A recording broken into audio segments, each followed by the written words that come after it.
Olá, muito obrigado por estares aí. Vamos lá então à primeira aula de Física do 11º ano, que tem como objetivo ficares a saber o que é a posição, a trajetória e depois a diferença entre a distância percorrida e deslocamento. No final, não percas um exercício clássico desta matéria que costuma sair em testes e já é importante também para o exame nacional que tu vais fazer no final do ano. Live how you want to live, your whole life in front of you. Be who you want to be, do what you want to do. You can truly be free when you learn how to control yourself. Say you know your partner, but do you really know yourself? Falling for the sins of the flesh, that's a good bet. Threaten me with a good time, that's a good threat. Talk like sex, but they ain't got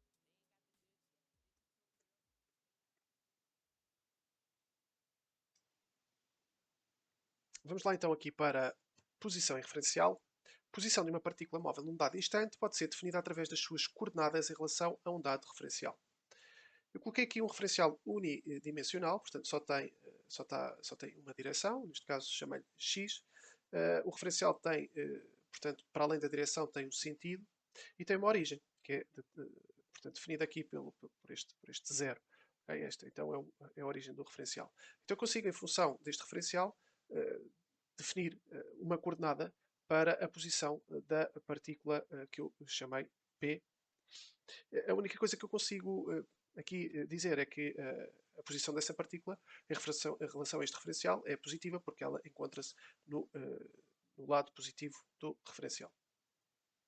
É claro que se a posição se mantém ao longo do tempo, significa que o corpo está em repouso. Penso que isso é óbvio. Se varia ao longo do tempo, então o corpo, ou a posição, portanto, o corpo está em movimento. A trajetória de uma partícula é a linha definida pelo conjunto de posições sucessivas ocupadas pela partícula durante o movimento. Essa trajetória pode ser retilínea ou pode ser curvilínea. Dentro das trajetórias curvilíneas, podes ter trajetórias circulares ou parabólicas. No 11º ano, não te preocupes muito, porque diria que 80%, 90% dos exercícios desta matéria serão trajetórias retilíneas e depois há uma pequena parte da matéria que incide em trajetórias curvilíneas circulares. Parabólicas não se estuda aqui em Física de 11º ano, em Física 12º ano sim, mas para já foca-te aqui nas trajetórias retilíneas, portanto conseguimos definir essas trajetórias, as posições da partícula, da partícula no referencial unidimensional, também, como tem aqui à direita. Agora, uma pergunta. O que é que se faz para caracterizar o movimento de um corpo ao longo do tempo? Imagina isto. Se eu souber a posição de uma determinada partícula, que é definida aqui pela letra x, para um determinado instante, então eu consigo definir aquilo que se chama um gráfico posição-tempo. Este gráfico posição-tempo, portanto, dá uma posição da partícula em função do tempo. Reparem, posição da partícula x em função do tempo, desculpem, em função do tempo t. Okay? Algumas coisas que eu posso aqui tirar do gráfico, que no instante t1 a partícula estava na posição x1, que no instante t2 a partícula estava na posição 0 e que no instante t3 a partícula estava na posição x3.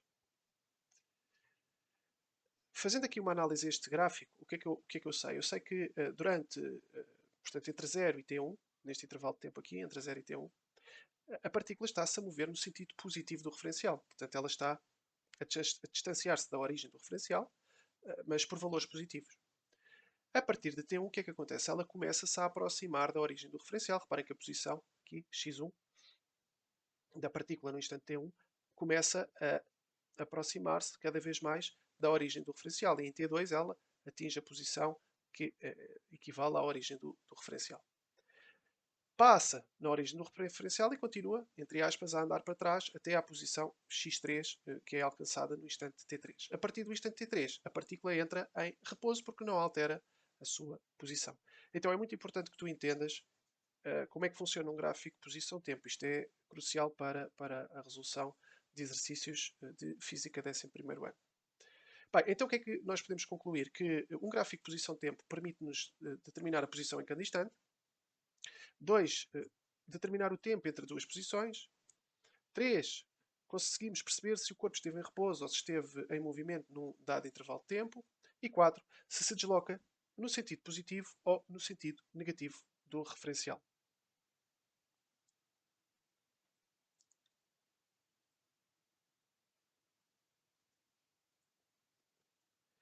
Entramos agora aqui numa matéria que também é muito importante, que é a diferença entre distância percorrida e deslocamento. Distância percorrida, normalmente designado por essa, é uma grandeza física escalar que corresponde ao comprimento sobre a trajetória entre a posição inicial do movimento e a posição final. Só uma nota aqui, quando se diz que é escalar, isto é um número. Okay? É um número. Deixem-me lá mais grandezas escalares, por exemplo, a temperatura. Se usares um termómetro para medir a temperatura, o que tu tiras do termómetro é um número. Quando tu te pões, colocas numa balança, aquilo que tu estás a medir é a massa, que é um número. Então, a temperatura, a massa e a distância percorrida são grandezas escalares. O deslocamento, normalmente é designado por ΔX, é uma grandeza física vetorial, já não é escalar, que corresponde a um segmento orientado que une a posição inicial à posição final. Se é uma grandeza vetorial, então tem direção, tem sentido e tem uma intensidade. A intensidade desse vetor é dado pela diferença entre a ΔX, que é obtido pela diferença entre a posição final e a posição inicial.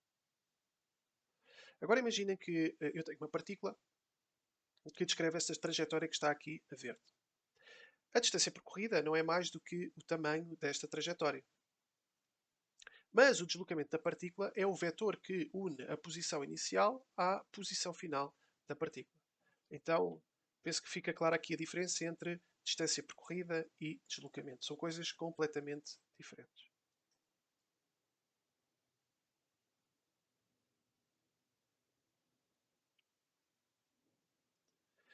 Vamos agora resolver um exercício clássico desta matéria que já é muito importante para as tuas avaliações.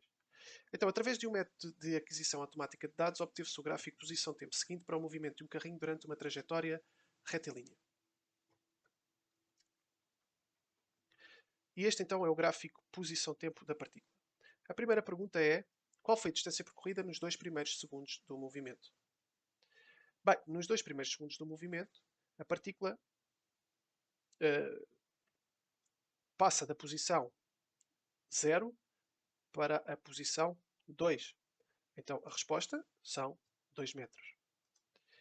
Se a pergunta for em que intervalo de tempo o corpo se moveu no sentido negativo do referencial, eu acho que fica fácil perceber que foi entre o instante 2 e o instante 5 segundos. Reparem que neste intervalo de tempo aqui, a partícula está a se deslocar no sentido negativo do referencial. Ela passa da posição 2 metros para a posição menos 2 metros. Na verdade, a distância percorrida são 4 metros, não é perguntado. Okay? E o deslocamento, se nos perguntassem, seria menos 4 metros. Isto é importante. Reparem, distância percorrida. Portanto, se ela passa da posição 2 para a posição menos 2, então ela percorreu 4 metros. Mas o deslocamento é menos 4. Porquê? Porque é a posição final, é o ΔX, tínhamos visto anteriormente, é o ΔX, é o x final menos o x inicial, ou seja, é menos 2, posição final, menos a posição inicial. Menos 2. Menos 2, menos 2, menos 4. Tá bem? Então, é importante também olhar para isto. Qual foi a distância percorrida ao modo de deslocamento do corpo nos 3 primeiros segundos do movimento? Ora bem, nos 3 primeiros segundos do movimento, temos que olhar aqui para duas zonas. Os primeiros 2 segundos, entre 0 e 2, e o último segundo do movimento. Nos primeiros 2 segundos, o corpo percorre 2 metros. Portanto, a distância percorrida são 2 metros. No último segundo, o corpo percorre mais 2 metros, okay? Porque passa de 2 para 0. Então, a distância percorrida são 4 metros. Mas reparem no seguinte, o deslocamento, o módulo, desculpem, do deslocamento, porque quando se perguntasse o deslocamento já tinha que estar a dar direção, sentido e intensidade, está bem? Normalmente a pergunta que te vão fazer é qual é que é o módulo do deslocamento. O módulo do deslocamento é a intensidade do vetor, é o tamanho do vetor. E isso faz-se fazendo x final menos x inicial. Posição final é a posição no terceiro segundo do movimento, ele está aqui, no 0. A posição inicial era 0, então x3 menos x0 é 0 menos 0, portanto 0 metros. A última pergunta é o que é que acontece, o que é que aconteceu a partir do instante de 5 segundos, e isso penso que é óbvio, a posição não se altera e, portanto, o carrinho entra em repouso. Isto é aquilo que interessa para o primeiro capítulo de Física 11º ano. Este exercício já é muito importante.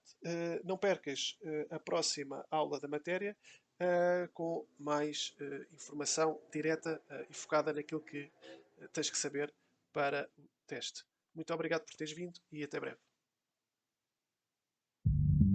Come follow me, follow me, follow me.